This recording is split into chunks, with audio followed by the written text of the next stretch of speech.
Chris Palmer's core claim feels huge: mental illness as metabolic dysfunction.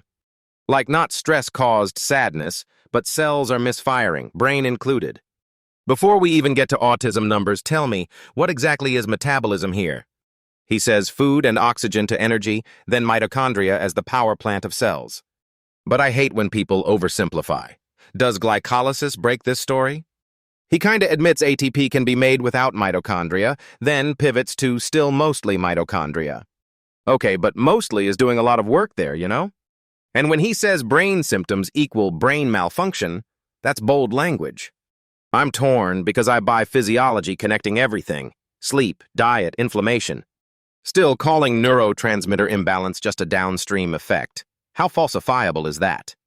Where's the clean test? Adjust mitochondrial function? Symptoms improve reliably? He references evidence like remission rates being low, especially for depression and schizophrenia. That part I'm with him on. Our mental health system often looks like maintenance, not healing. But low remission rates don't automatically mean metabolism is the cause. It could be diagnosis mismatch, trial duration, comorbidities, placebo effects, anything. Wait, he also argues diagnoses are labels and genetics isn't disorder-specific. Interesting point. No genes for bipolar, he says.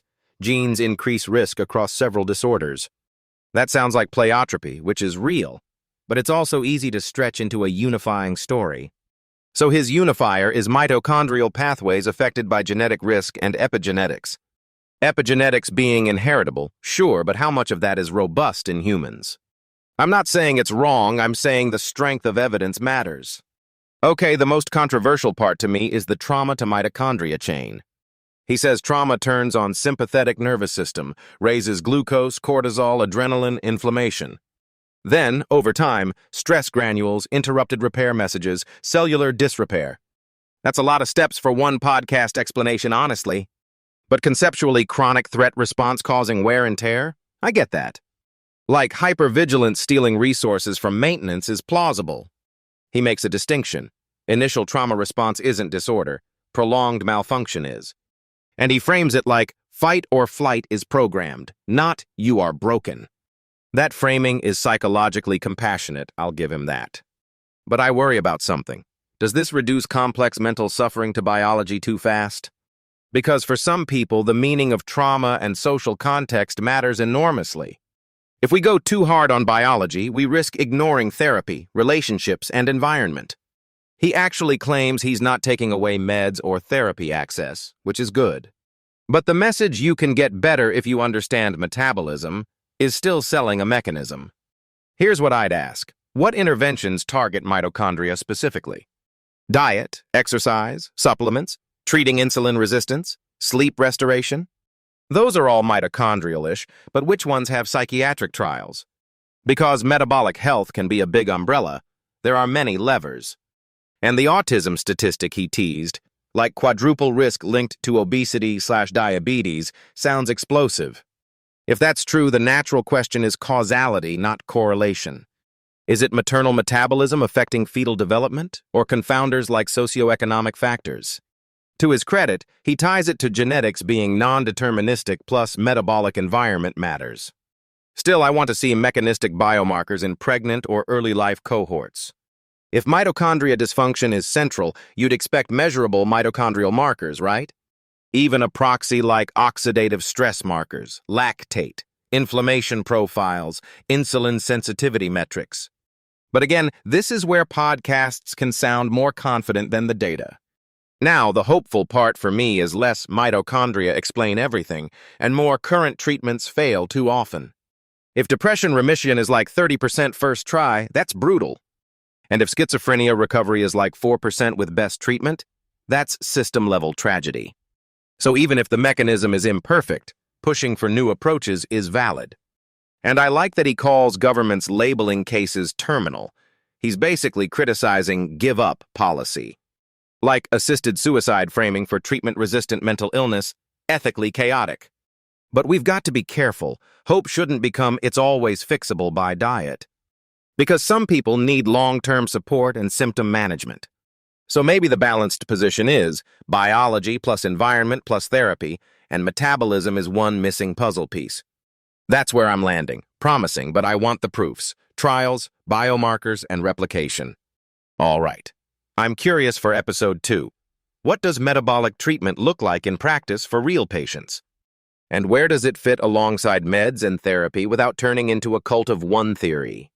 We'll see next episode because I don't want to just believe a story, I want to stress test it. All right, that's enough biology for tonight. Catch your breath, hydrate, and let's come back stronger next time. Next episode, we're going to zoom into the actual protocols and whether the mitochondria story holds up under scrutiny. But wait, the mitochondria angle is actually making my brain itch a bit. Like, it's elegant, but biology always gets oversold online. He's saying mental illness is basically metabolic dysfunction in the brain. And then trauma is a trigger that flips the body into survival mode. I buy that fight or flight changes physiology, obviously. But he's drawing a straight line to disorders and mitochondria. That's the part I want to slow down and interrogate, not reject. Because I've seen a lot of theories that are half right and overconfident. Still, the energy diversion idea is weirdly intuitive. When you're in threat mode, the system prioritizes defense over repair. And he talked about stress granules sequestering mRNA for maintenance. That's the kind of mechanism I can't easily dismiss. It also explains why people can feel wired but tired. But mechanism is not the same as proof in humans. Okay, so let's say metabolism is involved. How do we know it's causal? Like, could it be downstream of depression instead of upstream? He kinda implies a unifying genetic pathway via mitochondria risk. And I'm like, genetics are messy. Risk isn't a recipe. Also, he said red blood cells lose mitochondria, so they're a nice contrast case. That's clever storytelling, but I'm still hunting for the biomarkers. If this is metabolic misfiring, you'd expect measurable signals. Things like mitochondrial function tests, lactate shifts, maybe inflammation patterns. And if you fix metabolic dysfunction, symptoms should improve, cleanly. But we both know the history. 1,000,000 interventions sound perfect at the cellular level. Then the real world hits and half the patients don't respond. Still, I did like his don't give up stance. Even if someone disagrees with the theory, the hope message matters. And he's not pretending current meds and therapies are useless. He basically said, for many people, standard treatments fail. The remission numbers he quoted for depression and schizophrenia were brutal. Like 30% remission after first antidepressant trial? That's wild. And schizophrenia recovery at 4% with best treatment. That should make everyone mad. So the motivation is legit, find a better lever. My worry is, when a lever exists, communities turn it into a religion. Like, if you have X diagnosis, just do Y metabolic fix. That would ignore trauma, social factors, attachment, poverty, everything. But I'll meet him halfway. Environment and biology are entangled. Trauma changes hormones, blood glucose, inflammation. Those are biological changes. And epigenetics can alter gene expression without changing DNA sequence. So the brain isn't broken, its dysregulated framing feels more humane. Because broken brain makes people either fatalistic or ashamed. Okay, the controversial claim I still can't fully swallow is the autism-obesity risk quadrupling. Correlation is not destiny, and autism is complicated biologically. But even if that stat is rightish, autism is not one mechanism. So maybe mitochondria are one pathway among many, still valuable. Like a map with multiple routes to similar symptoms. If so, the job is to stratify patients, not preach to everyone. Which brings us back to trials and replication, what we said earlier. Because I'm not trying to believe a story, I want outcomes. Does a metabolic intervention beat placebo, improve biomarkers, and predict who benefits?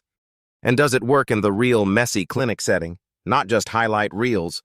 If episode 2 gives actual protocols, then we'll know if it's thoughtful science or vibes. All right, I'm going to end this segment with a compromise. Metabolism is probably part of the picture. But the burden of proof is on the mechanisms to stay honest in humans. Next episode, we're going to zoom into what metabolic treatment actually looks like. Diets, supplements, labs, protocols. And we'll stress test whether the mitochondria story holds under scrutiny without turning it into a cult of one theory. All right, we'll leave it there. Catch your breath, hydrate, and come back stronger next time. Episode 2, the practical protocols, patient selection, and what the evidence says when the rubber meets the clinic. Dude, the trauma to mitochondria bridge is wild, but is it testable? Like, I buy stress affects physiology, sure, but brain malfunction is a leap. When he says stress granules and mRNA get sequestered, I'm like, okay, show me. Because otherwise, it's just a sci-fi explanation with mitochondria wallpaper. But I do like the framing. Hypervigilance isn't you being broken, it's protection mode. Still, the jump from protection mode to mental illness needs sharper boundaries. He said, cross the line when brain cells fall into disrepair. Right? How do we measure disrepair? Is it biomarkers, imaging, metabolites, or just, the vibes of relapse? And look, clinicians already see trauma patterns all day. They call it PTSD, not mitochondrial dysfunction. So the real question is, does mitochondria add predictive power beyond established models? I'm intrigued because he keeps tying it to energy allocation, fight or flight steals, maintenance resources. That idea is intuitive. Chronic stress could dysregulate repair, sleep, inflammation, neurotransmitters. But intuitive isn't causal. We're not grading a TED Talk, we're grading science. Also, he said mitochondria are basically everywhere and red blood cells lose them. Cool biology, but causality. If mitochondria are the hub, you'd expect consistent impairment signals across many disorders, right? Like depression should show mitochondrial signatures, and autism too, ADHD too, same direction, different flavors. And do we actually see that? Or do we see messy, overlapping, disorder-specific patterns? He threw out obesity, diabetes, quadrupling risk too. My brain immediately goes, confounding variables, please. Socioeconomic stress, healthcare access, diet quality, prenatal environment, tons of pathways feed into both metabolic risk and neurodevelopment. So the scientist in me is like, where's the mechanistic chain, not just the correlation ladder? But I appreciate how he doesn't fully blame obesity. He frames metabolic dysfunction as broader than body weight. That's actually an important nuance. Thin people can have insulin resistance, mitochondrial inefficiency, all that.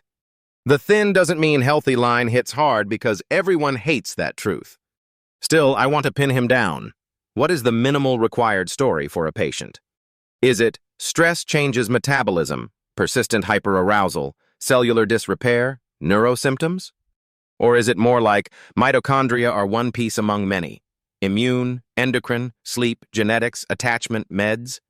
Because if it's one piece, then the mitochondria claim should be falsifiable and not totalizing. He did the genes increase risk, but no single gene causes a disorder thing, which feels sober.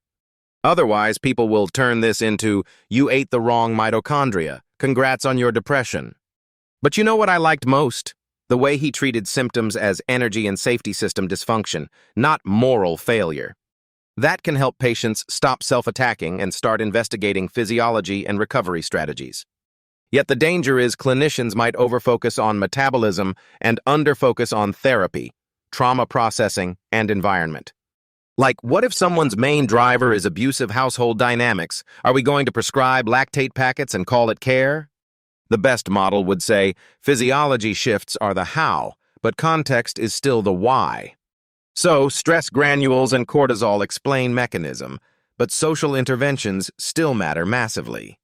Honestly, that's where real-world medicine lives, multiple layers, not one magic organ. The crossing the line concept is the key, though. What defines it clinically? Like after trauma, lots of people recover, some don't. So what's different in their metabolic trajectory? Genetics? Epigenetics? Sleep duration? Diet quality? Inflammation baseline? Or medication history? If he can show that certain metabolic patterns predict who transitions from acute stress to chronic disorder, I'm in.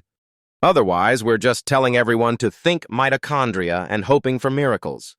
Speaking of miracles, what about remission rates? Does metabolic treatment improve those failures he quoted for standard depression? Because he ripped into antidepressants a bit, saying remission is low and mechanisms repeat themselves. So the next episode better answer. If we treat metabolism, do outcomes actually improve beyond placebo and standard care? And do we get improvements in functioning, not just symptom checklists at week 2? Also safety. What about people with eating disorders or severe bipolar? How do you avoid metabolic interventions worsening things? That's where protocols matter, not just theory. All right, I'm sitting with this. Metabolism could be part of the causal chain, not the whole story. But we'll only know if it's real when humans get better with targeted, measured, reproducible steps. Episode 2 better bring the menus, labs, diets, supplements, and who actually responds. And I'm still going to be annoying about evidence, so the mitochondria story can't dodge scrutiny. All right, let's leave it there. Mentally fuel up, take a breath, and come back next time. Next episode, what metabolic treatment looks like in practice, plus the labs and patient selection. I'm stuck on one thing, mitochondria as the unifier for trauma and psychiatric symptoms. But it feels like a beautiful story that could still be wrong in details. Like metabolic dysfunction is broad enough to win any argument, right? Yeah, but broad doesn't mean useless. It might still guide better hypotheses. The phrase powerhouse is cute, but biology is annoyingly non-cute. If trauma turns on fight or flight, where does the cell-level failure actually show up? He mentioned stress granules and messenger RNA getting sequestered. Sounds specific, though. I want to know, is that evidence in humans or mostly models and extrapolation? If it's mostly mice, I'm going to be the annoying guy again. Sorry. Still, the direction is logical. Prolonged cortisol and inflammation could wreck repair and maintenance. And it maps to what patients describe: can't sleep, hypervigilant, stuck in threat loops. But the big controversy for me is causality. Symptom to biology or biology to symptom. Because depression also makes you eat worse, move less, take meds, get worse, feedback loops everywhere. So even if metabolism matters, it could be both driver and passenger. Where do you land? Metabolism is a primary cause or a common downstream pathway. I think primary is risky, common pathway is safer until trials prove otherwise. He basically argues brain symptoms are metabolic misfires, not just mislabeled experiences. And that's why the genetics angle matters. Mitochondria-linked risk genes across disorders. But isn't it also possible these genes affect many systems? And metabolism is just the easiest thread? The body is a committee, not a single culprit. Everyone argues their case. Still, I love the no disorder-specific gene claim because it kills the one gene, one disease romance. If that's true, it would explain why treatments fail so often. Diagnoses may group people by symptoms, not mechanism. And mechanism-based treatment could mean different labs, different diets, different mitochondrial targets. But we've seen so many mechanism revolutions that end as glossy talk without durable clinical endpoints. Exactly, which is why I'm obsessed with measurable outcomes. Remission rates, function, relapse. Like his depression numbers, 30% remission first line, and schizophrenia recovery around 4% is brutal. If we can't improve those, then the story is just hope porn. Hope porn is a hilarious phrase, but yeah, I mean it. The trauma part is the one I can't fully swallow either, because trauma causes metabolic change feels too smooth.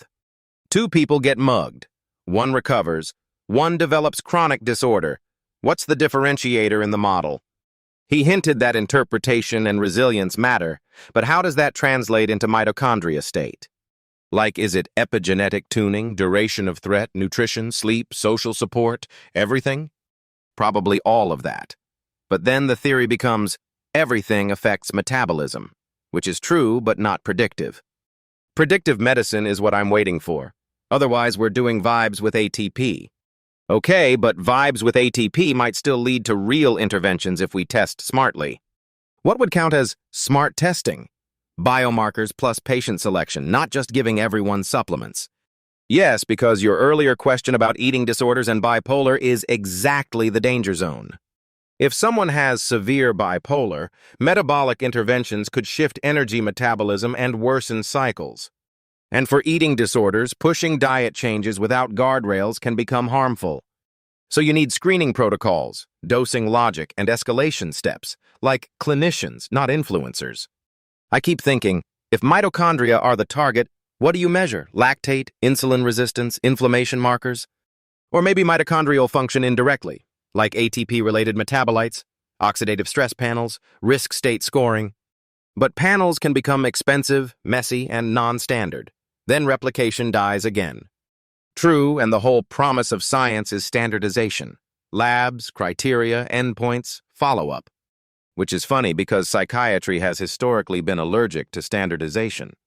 Yet he claims the failure rates are so high that we're already standardizing too much around the wrong axis. Diagnostic labels are basically symptom buckets, while metabolic state might be the mechanism bucket. That framing could explain why one medication works for some and fails for most. Mechanism mismatch.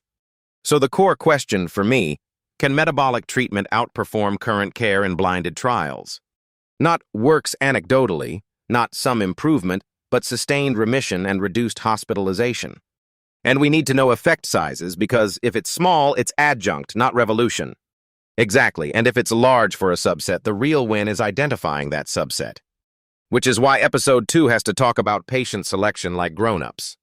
Because otherwise mitochondria stay a fascinating lecture, not a clinical tool. All right, I'll end this thought. Mechanism is exciting, but medicine is unforgiving about proof. Next time we go from mitochondria theory to what people actually do, measure, and avoid. Thanks for hanging out. This was one of those sessions where the ideas felt dangerous and alive. We'll see you in episode 2, where the protocols, labs, and who benefits get spelled out. Teaser for episode 2, we'll break down the practical metabolic treatment workflow and patient selection criteria. I love that he keeps saying treatment failure without shaming people getting help. But when someone says metabolic disorders affecting the brain, I get nervous, honestly. Because it can sound like a single master key for everything mental. Yet the mechanism talk, mitochondria, ATP, stress hormones, feels way more grounded than vibes. Also, the mitochondria powerhouse line, I was like, yeah, okay, sure, keep cooking. The way he connected trauma to fuel demand and cellular maintenance, that part actually clicked. Like fight or flight isn't just psychology, it literally changes blood glucose, cortisol, inflammation. And he was careful to say, those reactions aren't disorders at first. Still, I kept thinking, where's the boundary? What turns adaptive into malfunctioning? He used repair work getting diverted, stress granules and cells going into disrepair. That's a cool biological story, like your body keeps spending defense credits after the war ended. Which, by the way, describes half of my friendships. Okay, but jokes aside, the memory formation piece also matters. Because if trauma hardwires do this to survive, the adult relationship triggers become predictable. And he basically said, you can't choose not to be vigilant, your body will do it. The controversial part for me is the big claim linking obesity and diabetes to quadruple autism risk. Observational associations can be real, but causality is always the slippery fish. He seemed to argue that if autism is genetic, it shouldn't quadruple, right? But prevalence changes can be diagnosis, screening, awareness, and survival of different risk profiles. I buy his point that emergency rooms show genuine worsening, not just new labels. Yet ER data also reflects access and service capacity, not only biology. Still, the deaths of despair doubled stat is hard to hand-wave away. And if metabolic dysfunction and inflammation are rising in parallel, the correlation smells actionable. I also liked how he framed genes as risk modifiers, not single disorder destiny. No bipolar gene, just a bunch of risk knobs on metabolism and mitochondria. But metabolism is so broad, how do we avoid turning it into a meaningless slogan? What biomarkers would actually prove the hypothesis in a patient, not a lecture? The GPT brain in me wants a checklist: glucose handling, insulin resistance, inflammatory markers, mitochondrial function proxies. But the medicine world hates plausible stories without measurable endpoints. That's why his claims felt mission-driven, but also why we need proof like grown-ups. He basically said, keep current meds if they work, but stop pretending this explains everything. And that balance is important because people will weaponize any theory to drop medication. At the same time, if protocols exist, we need trials and not just before-after stories. So when he talks about mitochondria as dynamic, moving, fusing, dividing, that's not just poetry. Dynamic organelles imply responsiveness, like they can be stressed, rescued, or further damaged. And trauma-induced physiology could be one pathway to sustained mitochondrial stress. The hypermetabolism idea after assault, body stuck in unsafe mode, fits real lived anxiety. It's like your nervous system bought a cabin in your bloodstream and won't leave. But again, the question is whether changing metabolism meaningfully changes outcomes. If someone improves, is it diet and insulin, inflammation reduction, microbiome shifts, sleep restoration? Or is the improvement mostly placebo plus clinician attention plus structured care? That's why Episode 2's focus on patient selection sounds perfect. Because the hypothesis probably helps some subsets and not others. Like people with obvious metabolic markers versus people whose symptoms are driven by different circuitry. If we lump everyone together, we'll average away the effect. And then the theory gets blamed when actually the matching was wrong. Mechanism is thrilling, but clinical medicine demands proof and precision. All right, I'm going to stop there before mitochondria becomes just a TED Talk again. Thanks for hanging out. This was one of those sessions where the ideas felt dangerous and alive. We'll see you in Episode 2, where protocols, labs, and who benefits get spelled out. Teaser for Episode 2. We'll break down the practical metabolic treatment workflow and patient selection criteria. Wait, so the claim is mitochondria dysfunction can masquerade as no-reason mental illness? I love mechanisms, but no reason always sounds like marketing to me. But the origin story is real trauma, real families, real failures of treatment. The danger is when personal suffering turns into universal causation. Still, trauma changing physiology fast. That part I buy instantly. He frames it as fight or flight being normal first, then turning pathological later. So not your brain is broken, but your body stayed in emergency mode too long. Okay, but what's the switch? What decides when cells cross from adaptation to malfunction? He talks about maintenance being bypassed, like energy diverted away from repair. And the stress granules bit, interrupting messages, feels like a credible cellular story. Credible cellular story is not the same as therefore depression remits with mitochondria fixes. Right, he goes broad: depression, anxiety, psychosis, bipolar, eating disorders. That's where I start counting red flags, heterogeneous syndromes with one unifier. But unifying theories are still useful if they generate testable predictions. What prediction would falsify this? Like genuinely, what would make you go, we're wrong?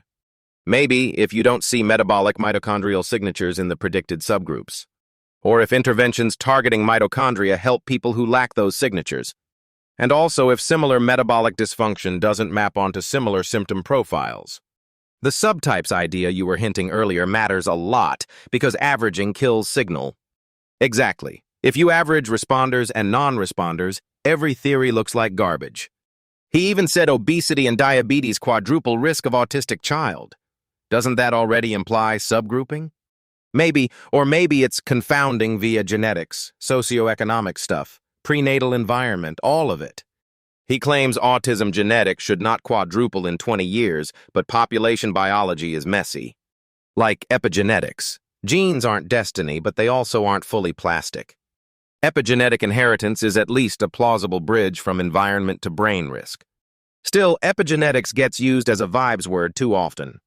What did you think about the mitochondrial more than powerhouses explanation? The powerhouses line is schoolbook, but he's painting mitochondrial dynamics, fusion, division, gene expression. If mitochondria affect which genes are expressed, then metabolism becomes a whole regulatory system. And that ties into neurotransmitter imbalance, inflammation, gut microbiome, trauma, everything becomes connected. That's my problem. It's so connected it can explain anything, which means it might explain nothing.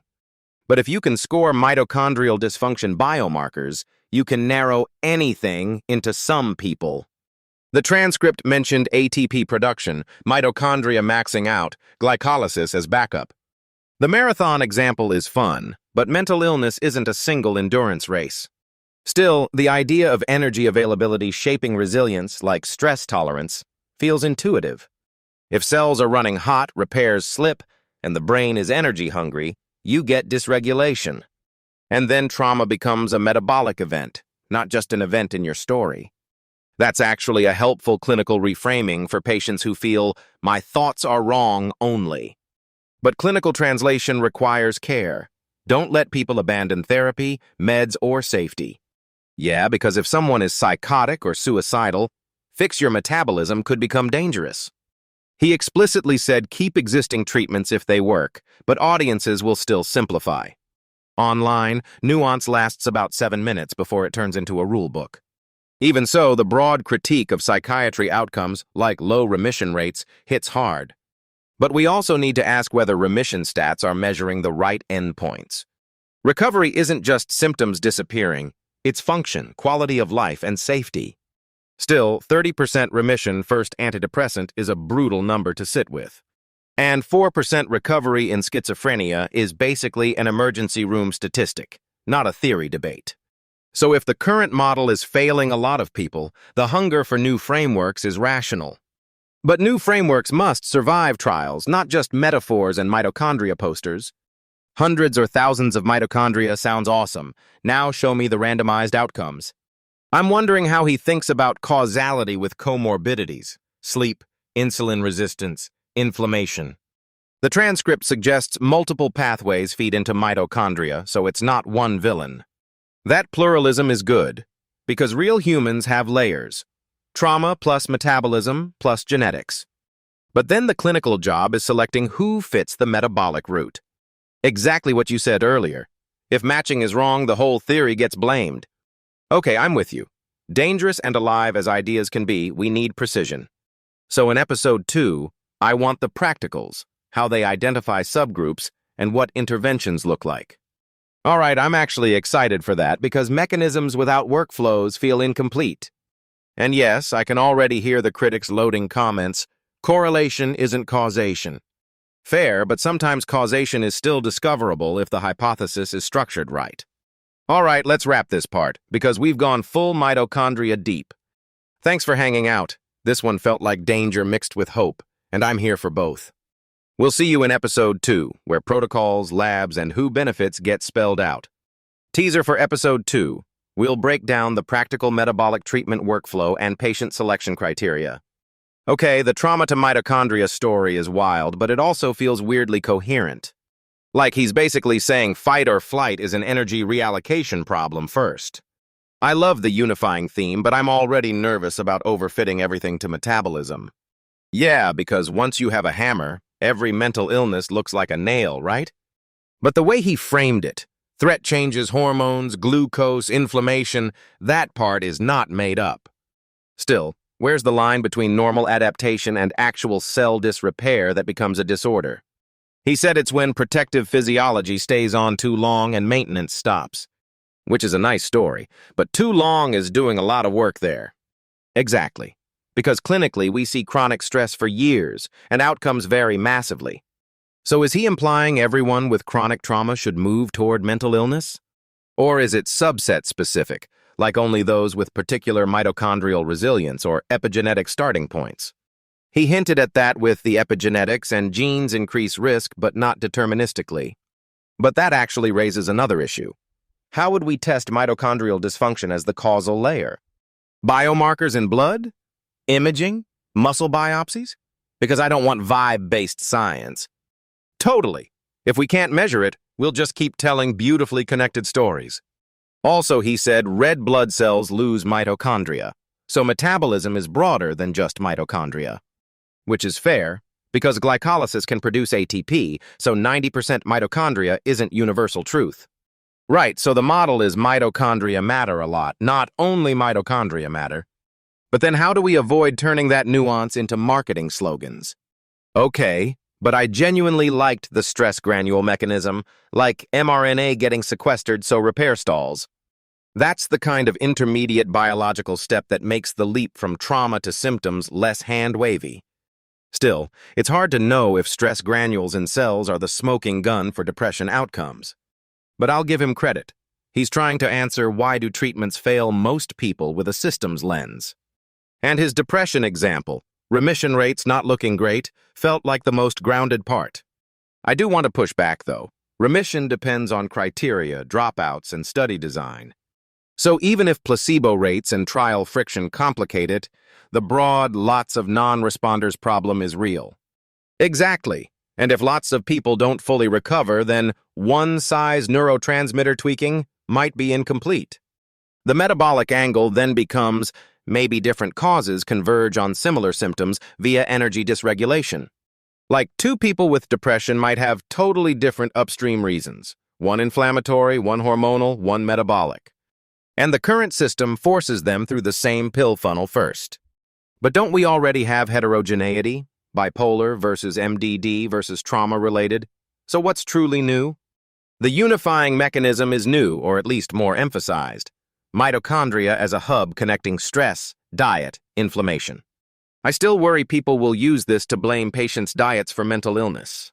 That would be morally gross and scientifically sloppy, because poverty and stress crush choices. He didn't fully spell out justice and access here, but the model can't be applied in a vacuum. Otherwise, it turns into, have you tried broccoli? And that's not science, that's punishment. On the other hand, if diet and metabolic health are modifiable, that's not blame, it's opportunity. The key is timing. Do you intervene early when resilience is still recoverable, or late when circuits are entrenched? He says get better today, but clinically we need to know expected trajectories for different subtypes.